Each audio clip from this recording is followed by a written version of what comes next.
Welcome back to Hannity, and we're live. Night 3 of the DNC in Philadelphia. President Obama, Hillary Clinton just left the stage only a few moments ago. Joining us now, former Speaker of the House, Newt Gingrich. Mr. Speaker, good to have you back. Your thoughts? Good to be with you. Well, first of all, this is a little bit like watching Bill Clinton last night. Barack Obama is one of the great orators in modern American politics, and this was a terrific speech, really well delivered. I admired it just in terms of the quality that he has as an orator. It was an amazing speech, and I think you just have to remember it's a lot like watching Bill Clinton. Bill Clinton told a wonderful story whose only disadvantage was that it was totally false, but it was a great story.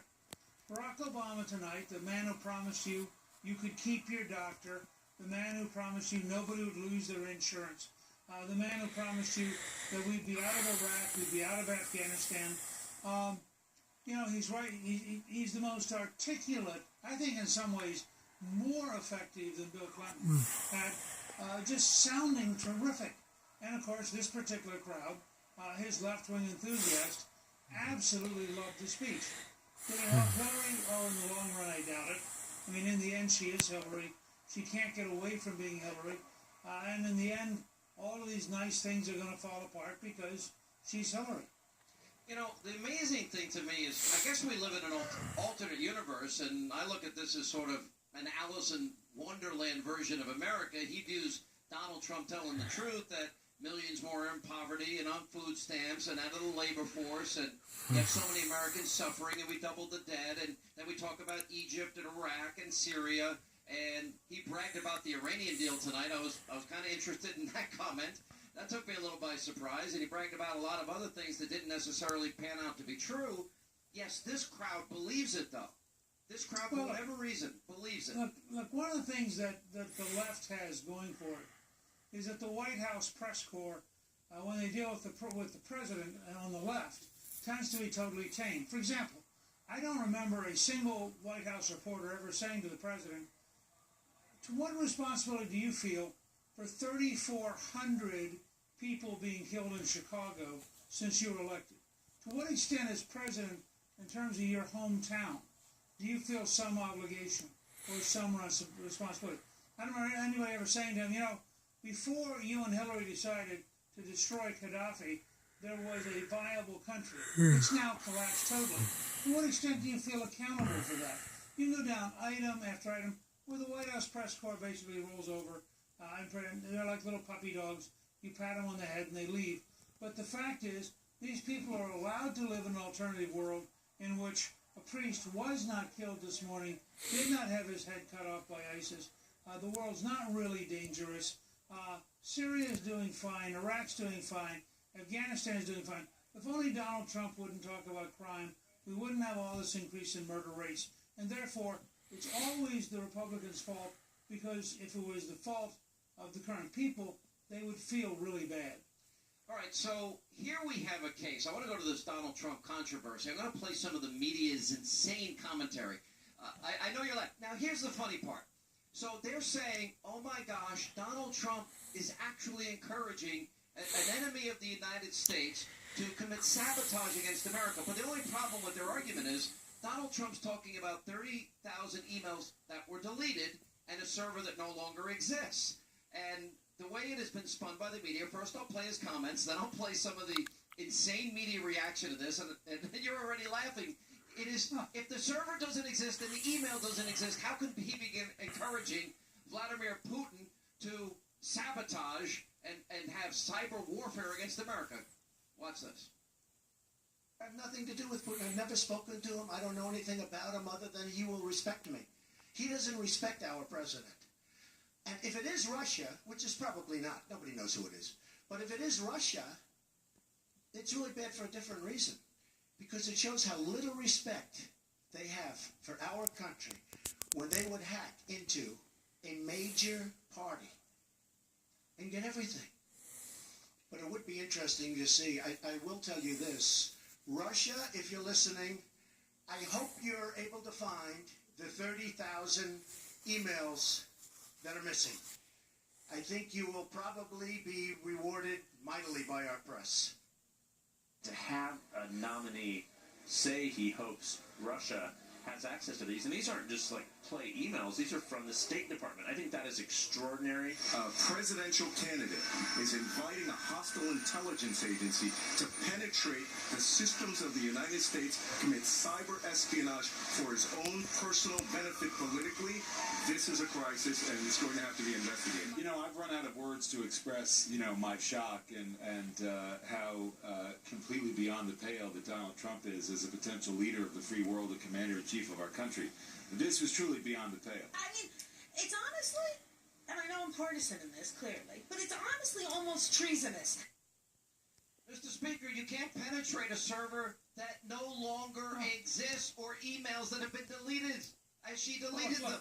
Okay, look, we have to take this apart at 3 or 4 levels. I mean, this is the sort of thing that begs for a satirical response because it's so crazy. First of all, I assume the Chinese try to hack us all the time. I assume the Russians try to hack us all the time. I assume that NSA exists for the purpose of hacking the Russians and the Chinese. So let's get over that moment of startled, oh my God. It's a little bit like the scene in Casablanca where they discovered, where the guy said, is there really, you know, gambling going on here? I mean, give me a break. Okay. Second, the one person said they're hacking into State Department emails. No, they're not. That's the whole point of what Hillary did. They're hacking in, if they were hacking in, it would have been hacking in to a personal server which was outside the State Department, which was unprotected by the U.S. government. Now, I don't know if the Russians got her stuff, or the Israelis, or the Chinese, or random people in Bulgaria, but I can tell you, if you run a server for a person that important with no effective support, no protection, outside the official system, you are begging to be hacked. And furthermore, it's not to hack anybody. The server is gone. What Trump was curious about, and it does raise a great question, is do the Russians actually have the original package of 33,000 emails because they got them a year ago, 2 years ago? But here you have all these people. This is like the whole argument about the Democratic National Committee's really terrible emails. The Russians didn't write the really stupid, corrupt, dishonest, anti-Sanders emails at the DNC. The Democrats did. Okay? The Russians didn't create an unsecure private server. Hillary did. Furthermore, Hillary promised us that the 33,000, think about it, 33,000, you can't make this stuff up, 33,000 emails that she deleted were only deleted because they had nothing that was sensitive or official. Whoa, Mr. Speaker, actually the 33,000, we're told by her, were about yoga, a wedding, a funeral, and conversations with Bill, who does an email. Right. Those were the four things she said they were about. So here's the question. If the Russians have all of her yoga exercises and her recipes, is that a national security issue? I mean, no. We should all be able to see. Yeah, no, I'm agreeing with you. This whole thing is crazy. Now, I said, now I'll go back Rudy Giuliani is cracking up over here as you're saying all of this. Rudy used to be a federal prosecutor. Rudy understands that and you didn't check this with him. In any normal circumstance with a normal American who did what Hillary Clinton did, they'd be in jail. They wouldn't be in Philadelphia. I mean, this idea. But let me go one last step if I can. Yeah, on this, because it's so crazy. Yeah. I'm very prepared to say when the North Koreans go after an American corporation, as they did with Sony, we need to understand what the rules of the game are going to be. But we also ought to understand the difference here. The great powers, and the great powers in cyber are the United States, China, Israel, and Russia. They all constantly survey each other. I mean, anybody who thinks they don't is just foolish. We happen to have been the best in the world, probably still are. We probably know more about the other countries than anybody else does. We really irritated the Germans when they discovered that we were listening to Chancellor Merkel. Let me tell you, I want us to listen to the Germans. So do I. And I'm sure we do. That's the point. And I'm sure they have these. But probably we should not put Chancellor Merkel's yoga exercises on the internet. Okay? All right, Mr. Speaker, we gotta let you go. Thank you for a very entertaining segment. By the way, I'm sure Lanny Davis has bags of cash getting on the next plane to go see Vladimir Putin any minute. Now, while night 3 of the DNC is wrapping up, 2 new political ads were put out recently by the Great American PAC. Now, they highlight the importance of American leadership in the face of terror attacks all around the world. Now, the first ad features former New York City Mayor Rudy Giuliani. Watch this. Islamic extremist terrorism is on the rise. 5 major attacks in 7 months. The world must come together and defeat terrorism, and America needs to lead.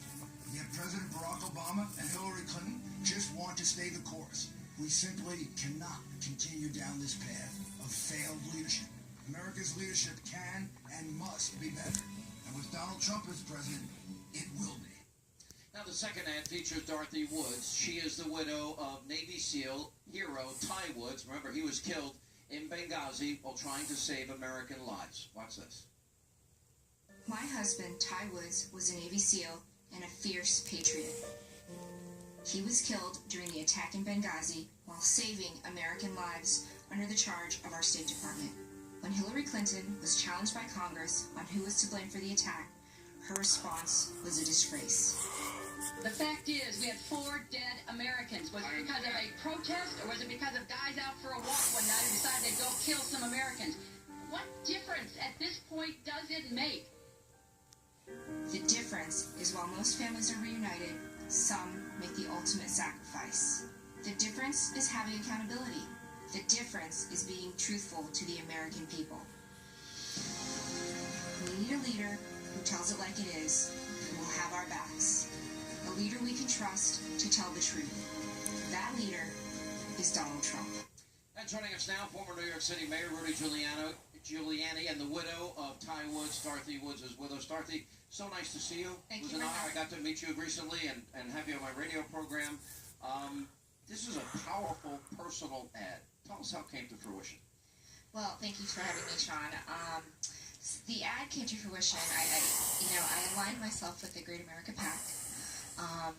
They actually, and the reason I identified with them the most was they really are about leadership and looking for a new leader for our country. And having the military background that I have, being married to Ty, my family being in the military, that's very important. And you have a little boy, Kai. Yes. Ty and your son. Yes. How old is Kai now? He is 4. Yeah. He was 3 months old when Ty passed. Again, this election is about many things. For me, it's about finding the leader, someone we can. In this case, they lied. First of all, they denied, which is unbelievable, all the security requests as Great Britain and the Red Cross were getting out of Benghazi. They denied 600 separate requests. Then during the attack, your husband defied orders to go save lives, which I have been told he saved. And then Hillary was arguing whether or not we need to get approval from the Libyans to send in troops to save them, and then what uniforms they ought to wear, if they wear uniforms at all. And they had Marines and other military members changing in and out of their clothes 4 times, and they never said anybody, and then they lied about it afterwards.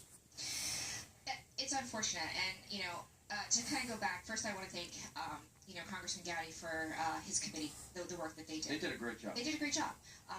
They did their job. They remembered that they were servants of the American people, and they helped to answer questions. They knew they'd be ridiculed. They knew they'd be dismissed, but they did it anyway. Yeah. So what they found, some of the new facts that they found, or reinforced the facts that were out there, helped them with my closure. Yeah.